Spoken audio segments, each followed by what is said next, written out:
The Hawks are in D.C. to face the Capitals and keep their undefeated 2026 going. Join us next on the CHGO Blackhawks pregame show.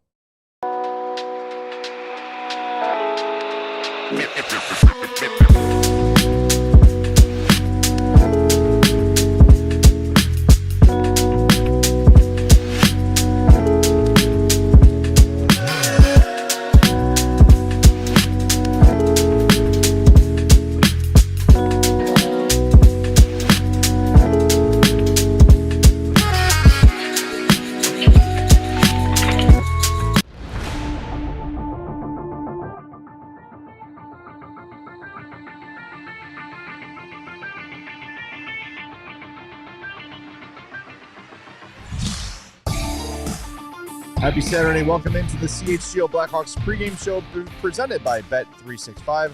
Download the Bet365 app. Use our code CHGO365 when you sign up. Whatever the moment, it's never ordinary at Bet365. I'm Jay Zawaski with Mario Tirabassi. Chloe Thiel's here running the show as the Hawks get ready to face the Washington Capitals in D.C.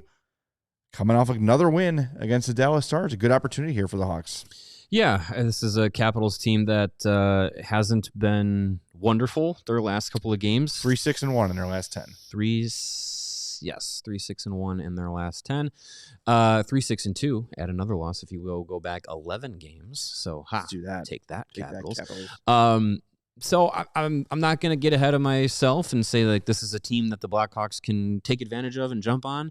But it's a team that's not playing their best, and it's an opportunity for the Blackhawks to come off of a confidence-building win against Dallas and roll that momentum forward. Like have an opportunity to continue playing the way that got you success against Dallas. Honestly, in both games that they've played against them in the last week or so, like both of those games should be the blueprint for play this way and you'll find success. Well, so 2 times ago when the Blackhawks beat the Stars back on December 27th, they played another team that was not playing well.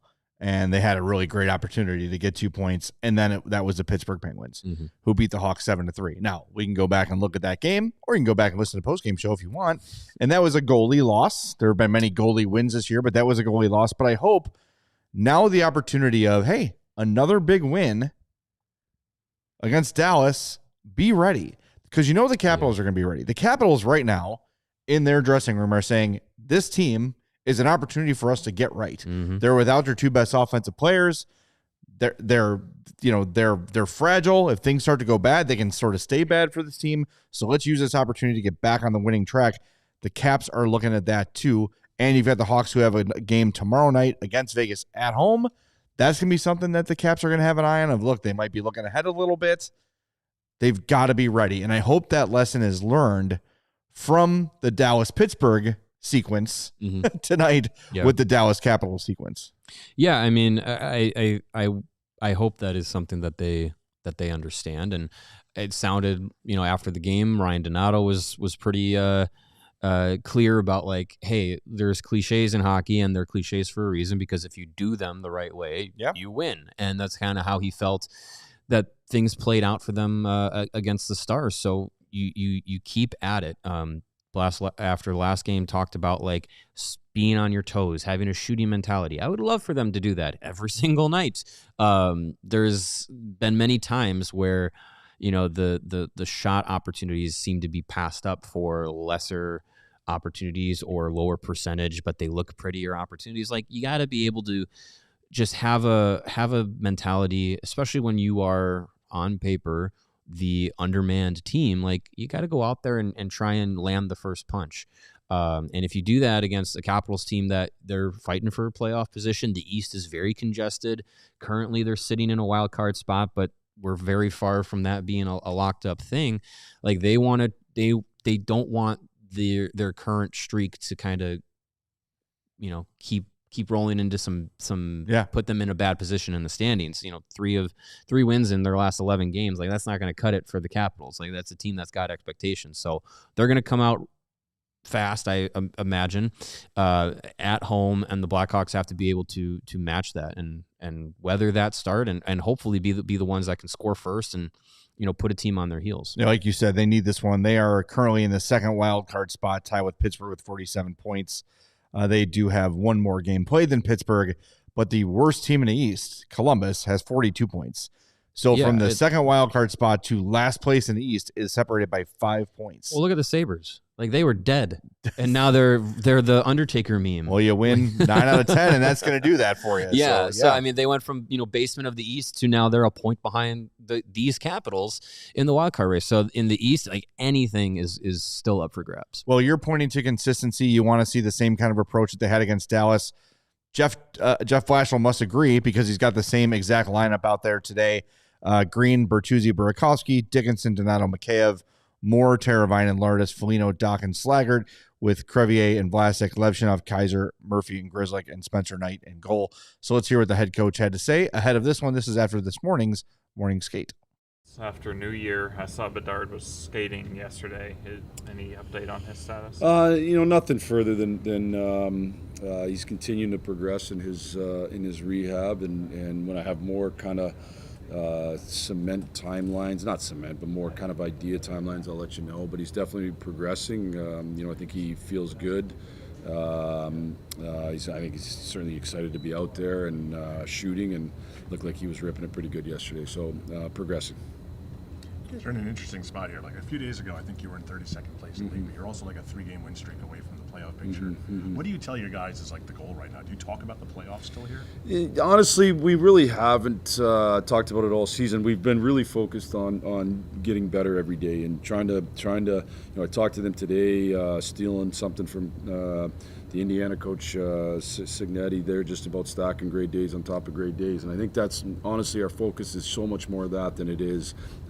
The standings. I think almost never have talked about the stand. Maybe one time this year we've even talked about it. It's just about we met this morning to kind of build a maybe fix a couple things from the last game, get better at a few of those things, and then let's make sure in this everyday league that I thought we had a really good game last game. Let's build on that, and let's have another really good game tonight, and just continue to build that over and over again. And as individuals, I think our guys have done a great job of coming to the rink every day, not worrying about what's happened the game before, and trying to attack this next game, which is an opportunity to one, get better and to win a hockey game. So let's do that. Those games, like the last couple that you played well in, it's a different style than when you had Connor and Frank. It seems like cliche, but is it one of those things where when they come back, it makes you that much more versatile and you win games in different ways? I think so, and I think ultimately, we're building more of an ozone identity, which I think we needed to do regardless. I think we had a lot of success off the rush, but it's hard to just live in the rush, especially if you want to ever become a really good playoff team.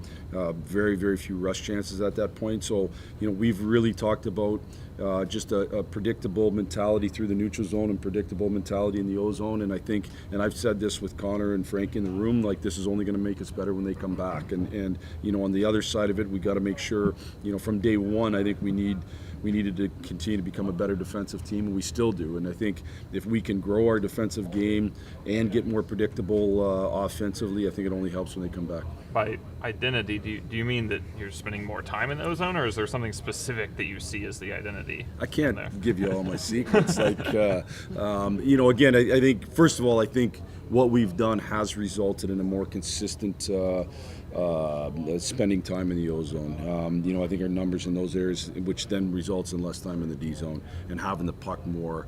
I just think just the simplicity through the neutral zone, making sure, and I've said this from day one, if you have you make a player live another day, there's just more live another day moments. I think we're driving middle way better. I think we've been more predictable to each other, and that's resulted in more ozone time and kind of just that, we've had a pretty good shooting mentality because of that as well. Take young players time to learn how to cycle in the offensive zone, the NHL too, things like that, right? Yeah, for sure, and I think we've done a better job of using the below the goal line and things like that, and that's something that is going to be important for us, and I think it's part of the learning process. And part of the learning process, I think, for our young guys especially, is just not forcing plays and being okay with just holding on to it sometimes as a group, not necessarily just yourself, but not if the play's there, make it. If it's not there, let's stay in the ozone a little bit longer.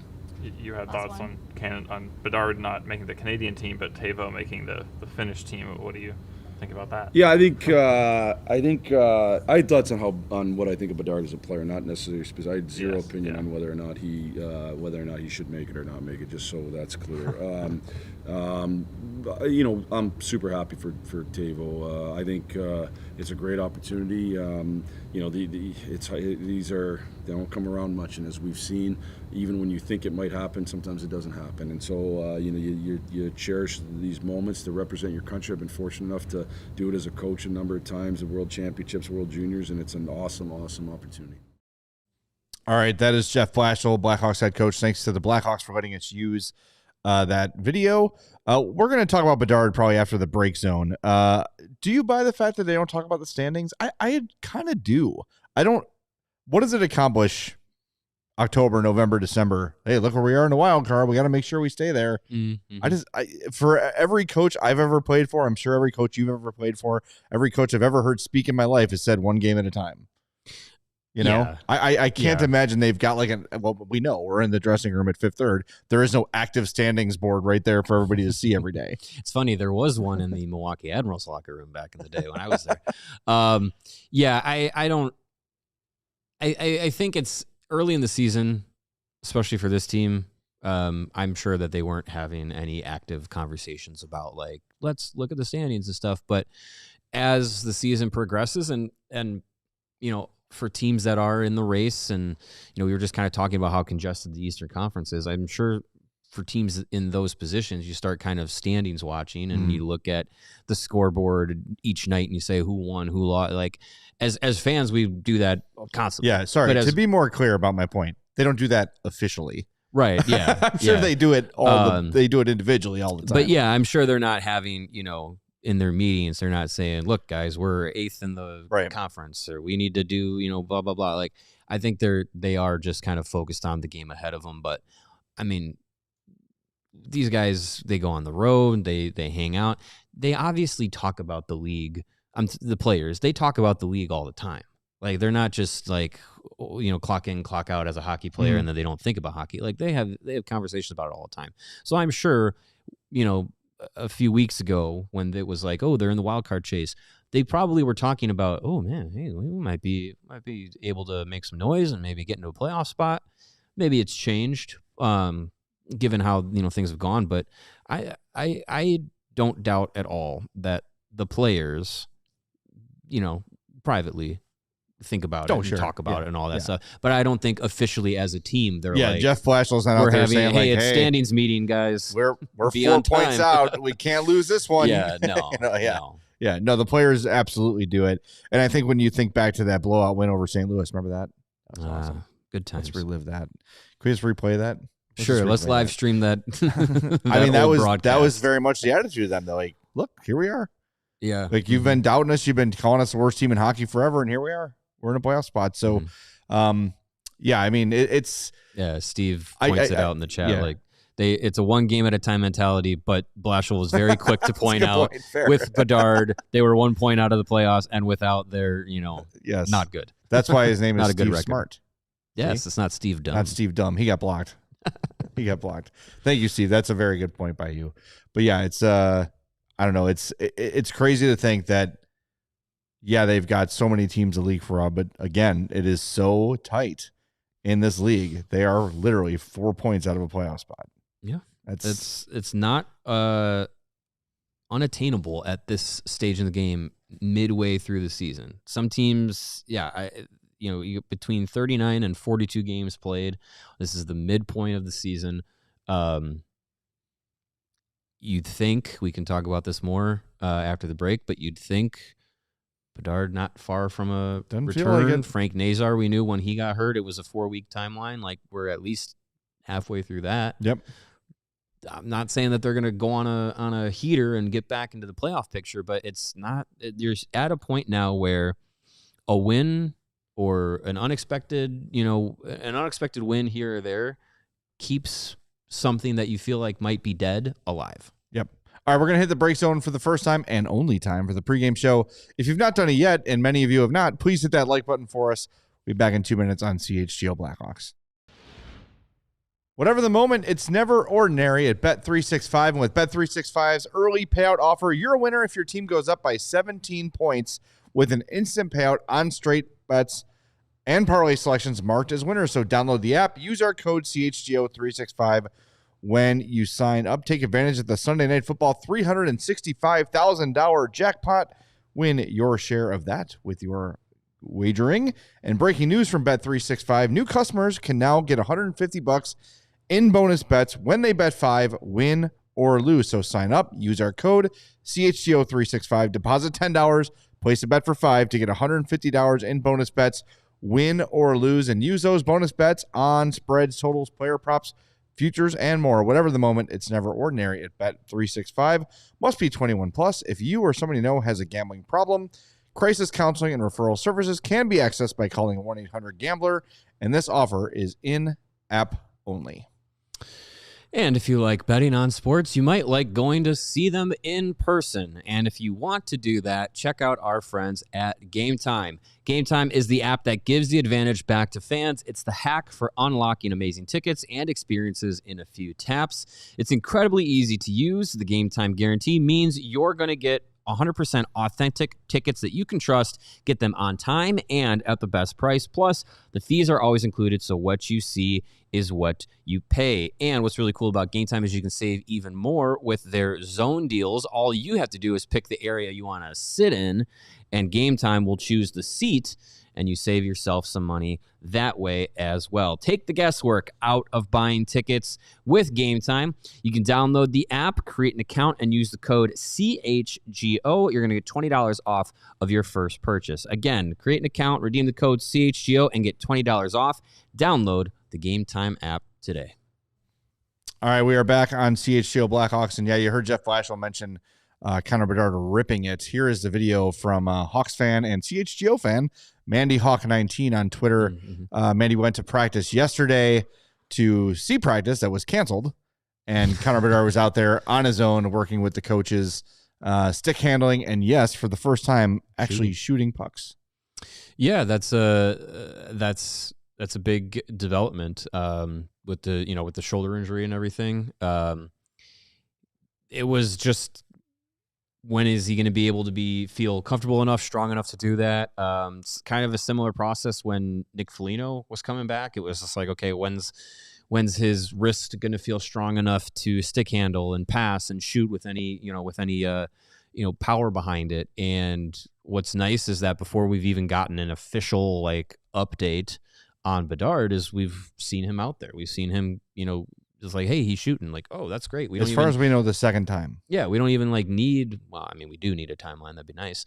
But you can kind of assume, okay, maybe you can count on, both your hands, how many days away he could be from feeling strong enough to get back and going. And that's an optimistic viewpoint of it. I have busted my shoulder, but in a terrible way. You tore things, it's not good way. But with Bedard, it seems like, the optimistic side of me says we could definitely see him before the Olympic break. Sure. Yeah, I think that feels like a certainty. You talk about him missing the Olympics, he might be able to come back, play a couple games, and who knows, injuries happen. Maybe a spot in the Canadian roster opens up and he comes back and plays and says, I'm healthy to play. Okay. Well, now you're an injury replacement or something like that. That window could still be open too. So Frank Saravalli, before the whatever it was, I think it was 2 or 3 games ago, was on the CHSM pregame show and said middle of January. Mm-hmm. So if we look at, and then 10 days from now would be the 13th, middle of January officially would be the 15th. That'd be 1, 2, 3, 4, 5, 6 more games if he came back on the 13th. 7 more games if he came back on the 15th. 6 games in 10 days. Jesus. Yeah. Oof. Yeah, that'd be great. I think the sooner the better. Obviously, you want him to be 100% healthy, or as close to 100% healthy as possible. But yeah, I mean, if he gets back, that's a big boost to this team. He was attributed or contributing on 49% of all goals scored, whether scoring them himself or getting assists on them. So That's that big loss in this roster, as we've talked about over the time that he's been gone. So getting him back and Nazar back too, like, it changes the dynamic of this group, and the lineup kind of starts to fall into a better spot. You don't necessarily have to have Ryan Green playing in your top six. Like, you can pencil him down the lineup, and it's been nice to have Nick Lardis come up and kind of find a spot in the lineup and starting to find his footing in the NHL. Maybe he sticks around more, and then you have him with Nazar and Bedard in the mix. And I don't know, it's having those guys back is obviously going to be a huge boost, but the fact that, like, they both could be back, in the next 2 weeks, like, that's huge for the Blackhawks. If Bedard came back on the 15th against Calgary, that would give him 11 games before the Olympic break. Mm-hmm. And it would also give him, as Joshua points out, he'd be able to play against Jonathan Toews on the 19th, which would be very cool to see. Which would be a lot of fun. Yeah. So I know he's not aiming for the Jonathan Toews return, nor should he be, but let's do it. Let's set an over-under, before or after the 15th. Are you predicting for Bedard, just based on what we know? I'm going to say, because I'm optimistic and because Bedard's young, he heals faster, and he's an ultra competitive guy. So if he feels like he's even slightly okay with being like, yeah, I'm feeling confident, ready to go, he's gonna go. So I'm gonna say before the 15th. Yeah, I think that's gonna be the day. I say I think that's the return. Oh, well, that's the day I am targeting option. as I'm gonna say break even. You were doing the more than or less than. So I'll say less than. I'll say he'll be ready to go before the 15th, meaning he'll play on the 15th. Okay, fine, sure. There you go. Yeah, that would be. I think that would be wonderful.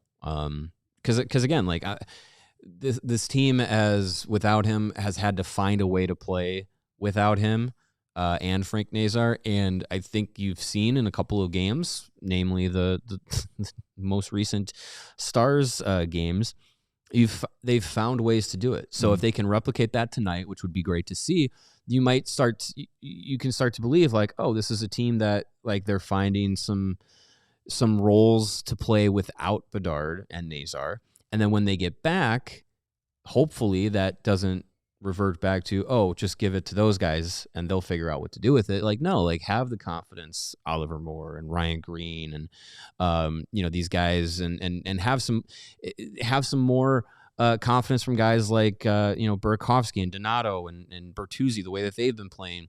Like, those guys can continue to pull more of the rope even when those guys come back, and then you have a stronger pull on the rope because now your two of your more offensive guys, definitely in Bedard, are back in the fold, and you get back to playing the way you were before those guys got hurt.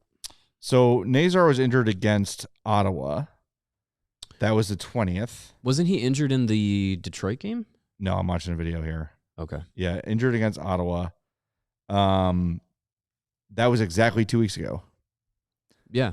And so 4 weeks for broken. 4 weeks would be the 17th. Jaw, face. Yeah. So maybe he's back for the Toews game too. And yeah, I mean, I think that would be nice too. Having as many good players and important players and sentimental players and all that available would be great. Especially because the Jets are really bad. Yeah. Compared to what I expected them to be. Our buddy Storytime Wonder says Taser's getting traded, guys. Sorry, Jets are trading non-core players. They're not going to trade Toews. I think Toews went there with the understanding that no matter what happens, I'm finishing my career here. I don't think they trade him before the 19th, but don't you think there's some sort of unspoken agreement that you're not just going to trade Jonathan Toews anywhere? I mean, if I'm Toews, like, yeah, playing for the Winnipeg Jets, playing for your hometown team, like, that's all well and good, but also we know how competitive he is. He's not going to bust his butt to go through everything he went through physically over the last 2 years to come back and be on the dead last team in the league. He didn't come back to play with the Blackhawks, so why would he want to do it with the Jets? Maybe he'll upgrade and go to Chicago. Sure. Come back and end the career where it's all started. He's got 12 points in 39 games, 3 goals, 9 assists. He's a -13. Yeah, definitely a shell of his former self. But, I mean, I think 62% for Nadal, though. that's pretty good. There you go.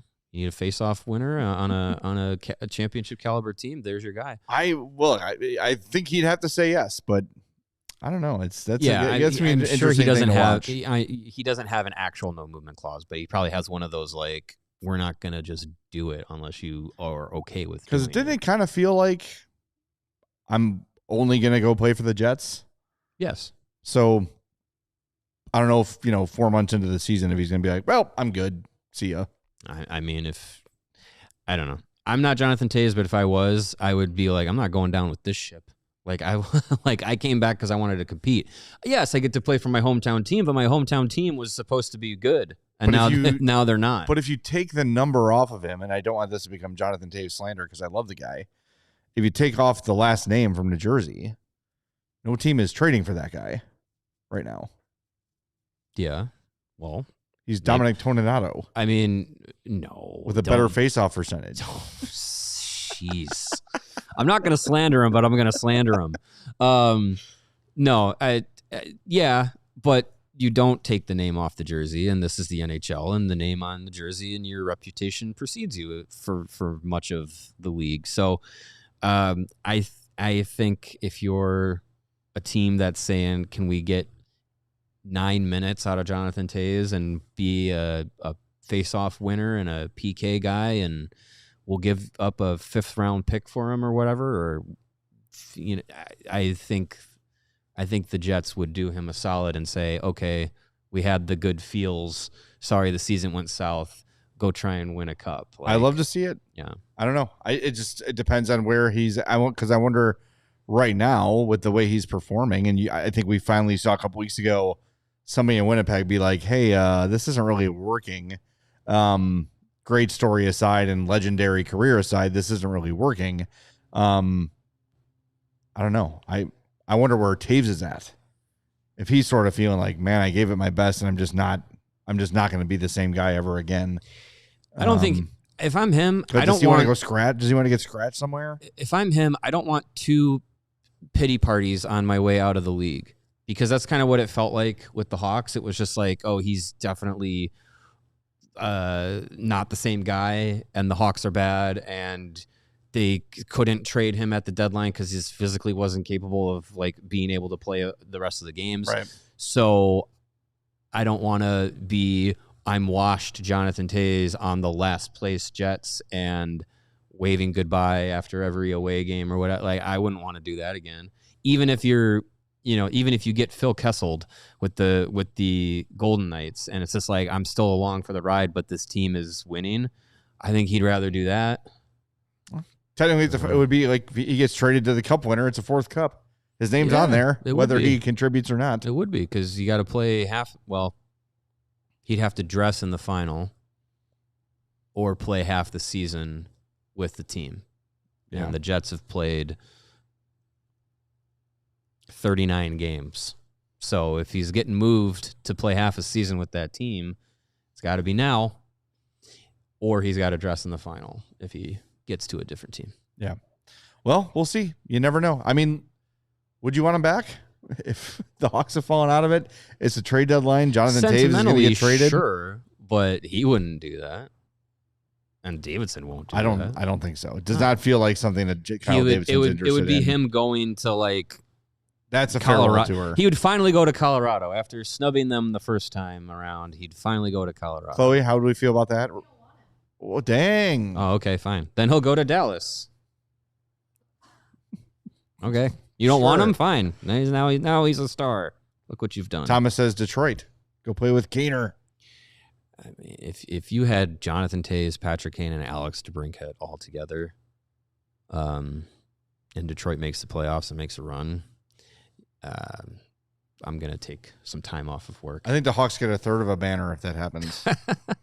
Just like, sure, just hang it underneath one of the existing ones and say 1/3 Stanley Cup champions. Yeah. I'll screw Detroit. All right, let's wrap things up. We are going to be back post-game after Hawks and Caps. Let's hope they can keep this stretch of good play going.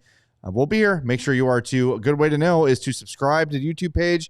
Turn on those notifications. When we go live, you will know. We'll talk to you then on CHGO Blackhawks, presented by Bet365. We all silly like the mayor.